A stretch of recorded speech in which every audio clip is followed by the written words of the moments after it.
It all began a few hours before the Mets opened their '68 season at Shea. Starting pitcher Jerry Koosman. Yeah, I waited a long time for this day. I remember last year, it was cold beginning of the season, that first day here. It sure is a nice day today. I wonder what I'll do tonight. I think I'll take Levon out for dinner. A little Italian place around the corner. I kind of feel like spaghetti. Gee, Mike has sure shot up in the last few months. Guy looks good in his little red outfit. Well, there it is, big Shea. Got to keep the ball in on Willie.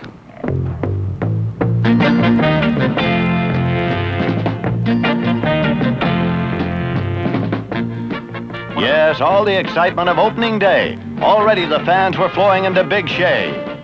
52,000 fans. Mrs. Joan Payson talks with yours truly. New manager Gil Hodges holds a strategy meeting with veteran pitchers Don Cardwell and Cal Koonce, youngsters Jerry Koosman and Tom Seaver, and catcher Jerry Grote. With this report from Shea, who had followed him in spring training, I think it's a good report, and most of it's held true. But I think the big thing, Koos, for you is to get ahead of them first and then worry about pitching to spots. You can't pitch to spots unless you get ahead of them. Hunt, we keep the ball down on and shade him a little bit to right field. Davenport's about the same way. Hunt will bunt now. We got to watch him. Once in a while he'll bunt. McCovey is a fellow that probably is going to give a lot of people trouble. Carty, how did you pitch against him? Well, I tried to throw him sliders down and in, and in a certain situation try to go down and away with a sinker, but I'm altogether different than Koosy, but I would save him, give him his best stuff. Just give him his hard fastball and stay over the top, and once in a while drop down on him some. Opening day, bases loaded and nobody out, and here's Willie Mays. What a jam to be in. I have to try and strike him out. Next is Hart. I have to try and make him ground into a double play, but I get the pitch high and he pops to Grote.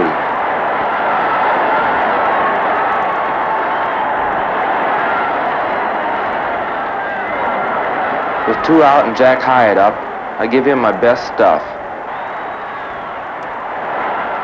What a great feeling to get out of that first inning. It was a fine start for another young Met, too. Cleon Jones was to hit this home run and 13 more to lead the team in hitting and to set a new Met record of 23 stolen bases. And what a catch he made on Jim Ray Hart. When it was over, the Mets had won 3-0. Jerry Koosman had held the San Francisco Sluggers to 7 singles in 7 different innings. It was an exciting start to another exciting year, and the fans, as always, were a big part of it. Here they are at the welcome home dinner at the Statler Hilton.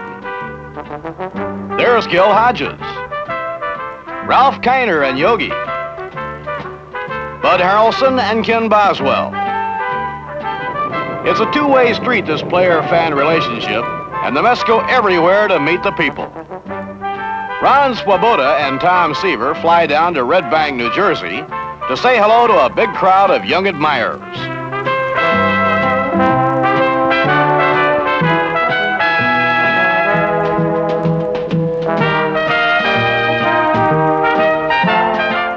Cleon Jones shows the kids and queens how to stand up there at the plate. Tom Seaver shows them how to hide the ball. And Jerry Koosman pulls the pickoff play. Fathers and Sons dinner, another delight. My job is to go out and speak to the kids, because in this world today we've got many problems, and once in a while you run across a group of boys who aren't thankful for what God has given them. Then we're down to earth at Gracie Mansion, where Mayor John Lindsay talks with Ralph Houck of the Yankees and Jerry Koosman of the Mets before the annual charity game for the Mayor's Trophy. Some trophy. The game itself was a thriller. The Mets beat the Yankees 4-3 with the big help from an inside-the-park home run by Ron Swoboda. Tommy Agee buzzing the bases in front of him before Ron races home to beat the throw. A portrait of the Mickey Mantle family was presented to the Yankee hero by Gil Hodges. Of course, the biggest beneficiaries of the Mayor's Trophy game are the youngsters, where the proceeds go to support Sandlot Baseball. There are many other special excitements at Shea, and 1,000 memories come to mind with 1,000 ways to put them there. Here's Camera Day, when fans take snapshots of their favorite Mets, and Fan Appreciation Day, and another big day for the kids, Bat Day.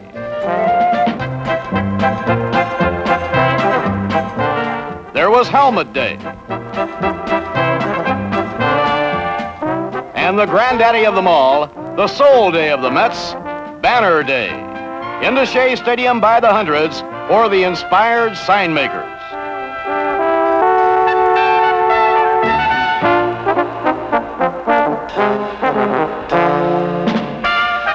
Banner-wise, the Mets say thanks.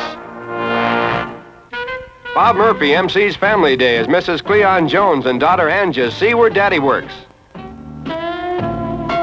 That's Al Weiss's son, Danny. Strictly a low ball hitter. And here comes little Brent Cardwell. It's even hard to score a run in this game. There, that's coaching. Here's young Barry Jackson.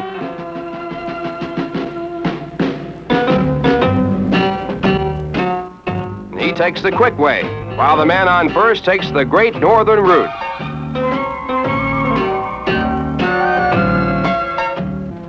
And here he comes, 2-year-old Jeff Grote. Go ahead, touch it. Be a good boy. Jeff's daddy, Jerry Grote, had a fine season for the Mets, and he tells us why. One of them was about the fact that he had seen movies of last year, and he realized that I'd been taking my hands off the bat as far as when I was getting ready to follow through, that I'd been taking one hand off the bat. So as a result, he got on me about that, and he stayed on me about it, and it took me about a week before I finally got to where I could keep my hands on the bat on every swing. One other thing that Gil did, he asked me to try it once as far as I had my bat back here and as a result had a long sweeping swing, and when I brought my bat down in here, just took a short, easy, quick swing instead, and as a result, it seemed all of a sudden I was hitting my line drives again and base hits were falling in everywhere.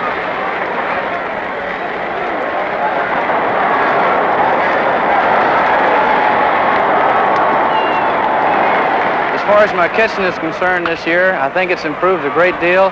I think the big reason has been because I've left the umpires alone. As a result, I think I've ended up setting up the hitters a little bit more. As far as the balls in the dirt, I think I've improved on that. As far as my throwing to second, I think it's been just as good as it ever has, maybe just a little bit better. I've made a few more throws this year, and they've finally gotten where they quit running, which I'm very glad to see.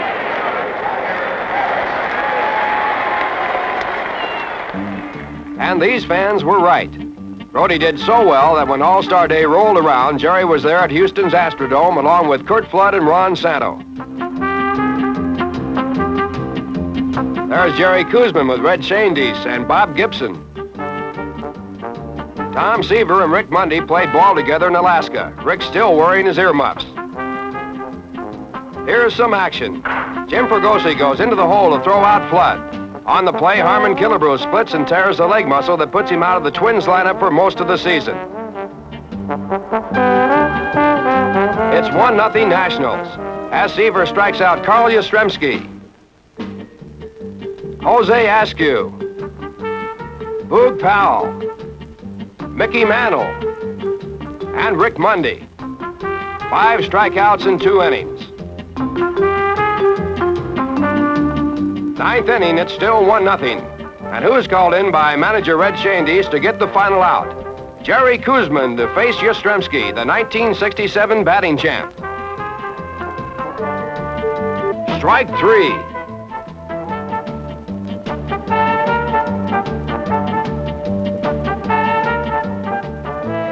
Among the players who gathered to congratulate Koosman, you'll see number 44. That's Willie McCovey of the Giants. And most times he's swinging against Jerry Koosman, not for him. McCovey's been a menace to most Met pitchers. Let's take a look behind the scenes to see how they cope with such a problem. Rube Walker, who's done a great coaching job, leads the discussion. One guy we should talk about is McCovey. He's the guy that's hurt us more than anybody else on that club this year. Jerry, how are you going to pitch him if the situation comes up where he can hurt you? Well, I found out is in San Francisco, our last trip there, he got 3 hits off me and can't throw him no good pitches at all. I think I'm going to pitch him, keep the balls away from him and try not to throw him any strikes, make him chase balls off the plate, and if I'm going to jam him well enough where he can't hit the ball. No soft stuff to him at all? No, all hard stuff, and if I do throw him breaking pitches, they'll be all away. Tom, how about you? Now, Jim, you both are going to have to pitch this guy. How are you all going to go about it? Well, he has pretty good success against me, Rube. I'm not going to pitch against him unless I absolutely have to. And if I do have to, I'm going to throw him curveballs and try and keep the fastball off the plate outside. If he's going to hit the ball, he's going to have to hit it to left field. You know, I'm not just trying not to give him a pitch that he can hit over the right field fence. If he's going to hit it out, he's going to have to hit it over the left field fence. Jim, how about you? Well, this is Met rookie pitcher Jim McAndrew. In Frisco, I faced him 4 times and I walked him 2 of the times intentionally. So if it comes in a tight situation, I guess I'll definitely pitch her. Otherwise, same story. Keep the ball off the plate and when I throw outside to him and try to jam him with hard stuff. There's more to being a pitcher than just throwing the baseball.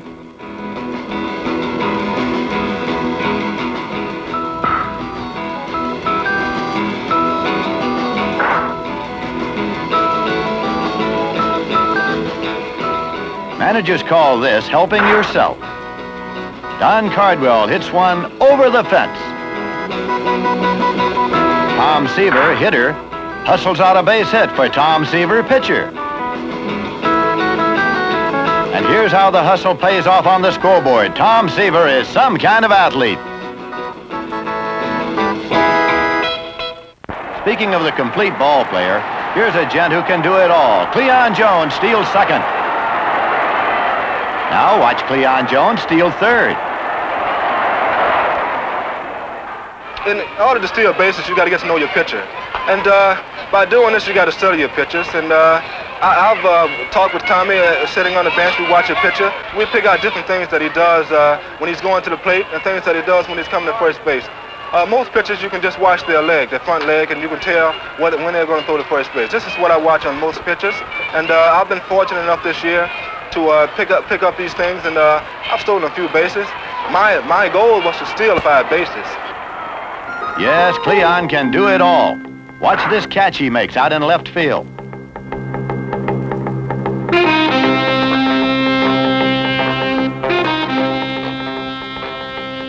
Playing alongside Cleon Jones, Tommy Agee plugged the big center field hole for the Mets in 1968. Ron Swoboda can make that big catch, too. Also paying off for the Mets is their fine farm system. Coming along right on schedule are some great young performers, like Mike Jorgenson and Ken Boswell. Kevin Collins starts a timely double play.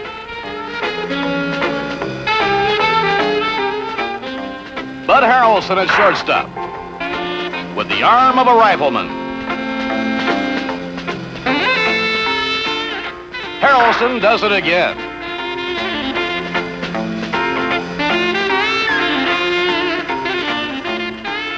Bud is just a slender drink of water, but he's got a pound of hustle for every ounce of weight.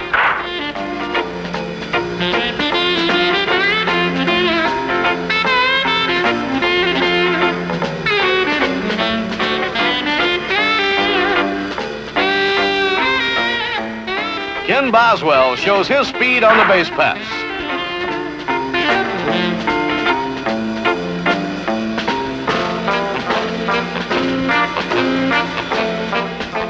Save. Ed Kranepool singles to right. And Ron Swoboda hustles to third.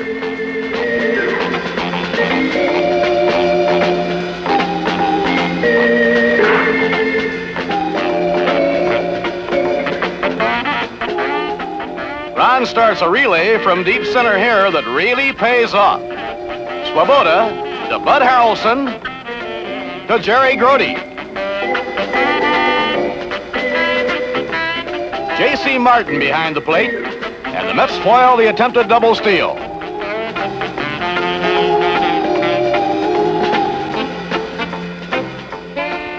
Now another great play at home. Ron Swoboda throws a bullseye to Jerry Grote.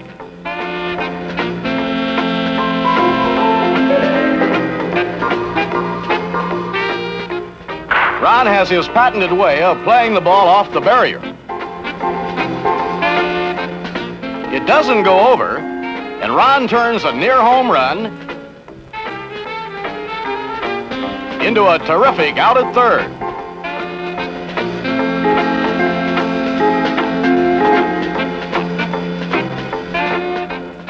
Bud Harrelson turns in a sparkler. Sometimes the Mets did it the hard way.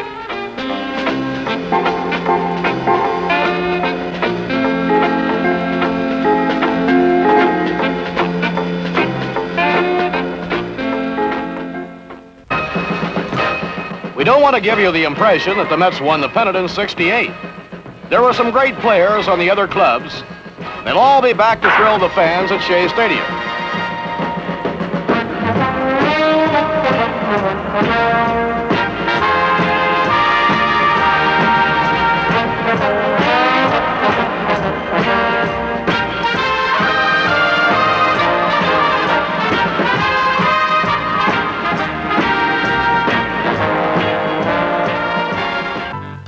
Speaking of Shea, its exciting brand of baseball is watched by Met fans in the most inviting of surroundings. Shea Stadium's Diamond Club is nationally famous. Fans come early for a delicious dinner and, when enjoying an after-dinner drink, can watch the early action through picture windows. Say, isn't that a visiting celebrity? Talkative fellow, isn't he? I got enough trouble with these Mets without worrying about you two running out every second. They're tough enough as they are. Call the plays right.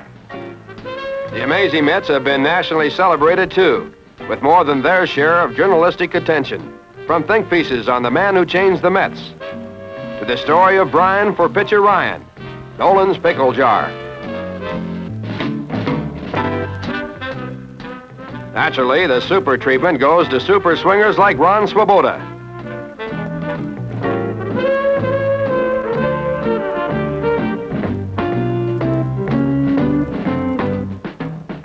Number 36 became a familiar uniform with the arrival of super rookie Jerry Koosman. Television shows took their turns to salute the Mets, too.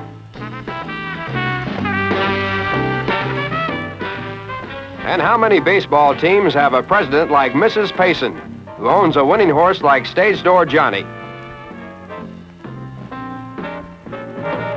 Even the New York Racing Association vicariously boosts the Mets. Old Timers Day, with Ewell Blackwell, known as a whip in his time, arriving by fire wagon. Commissioner Eckert, Johnny Murphy, and Warren Giles pose briefly for the camera. Joe DiMaggio and Duke Snider join Gil Hodges. And Tom Seaver gives an imitation of a famous Met coach who's growing a bit out of shape.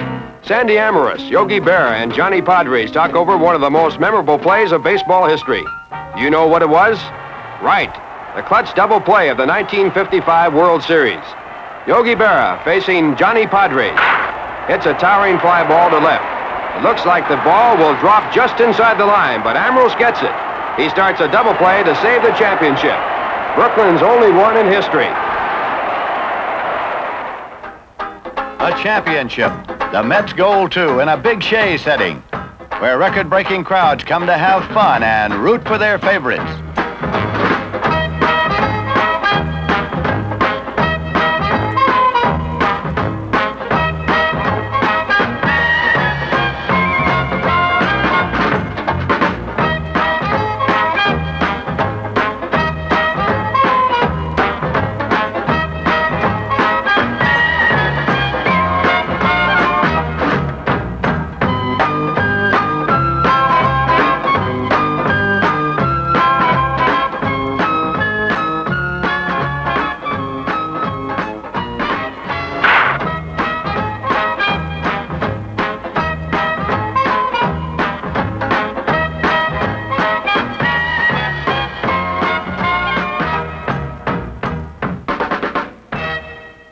last time I talked to you was last winter when I had the opportunity to be over here in Shea Stadium and being named manager of the New York Mets. And of course, at that particular time, I didn't know any of the personnel, so to speak, and possibly didn't know what to look forward to in spring training or in 1968.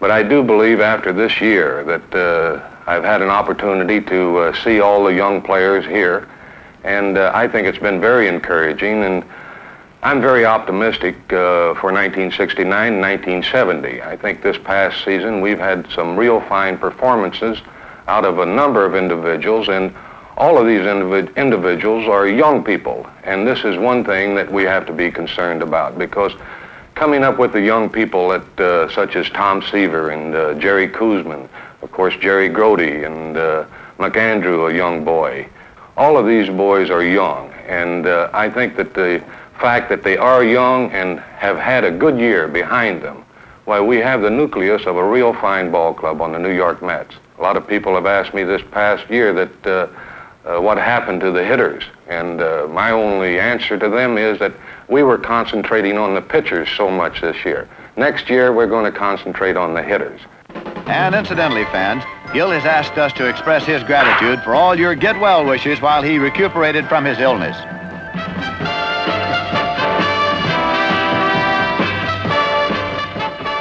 Yes, the potential for the Mets is there.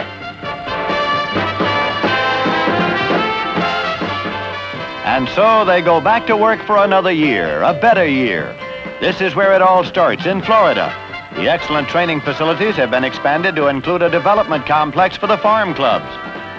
Mrs. Payson dedicated the fine new fields a year ago with members of the Mets official family, Don Grant, Johnny Murphy, and Rube Walker. Still very much on the scene, Casey Stengel. Across town, the big club goes to work, getting in shape at Huggins Stengel Field. It's a million beads of sweat and 1,000 bends. But there's always time for relaxation. And now they're ready to go again. Dick Selma is one of the Mets who went in the expansion draft, but that's part of the game too. Fortunately, the Mets have many strong arms left. And that's why other clubs keep coming around, trying to trade for the young Met pitchers. Pitchers, the power of the Mets in '68. And happy times for the fans, always to be found at Shea Stadium, home of the amazing Mets.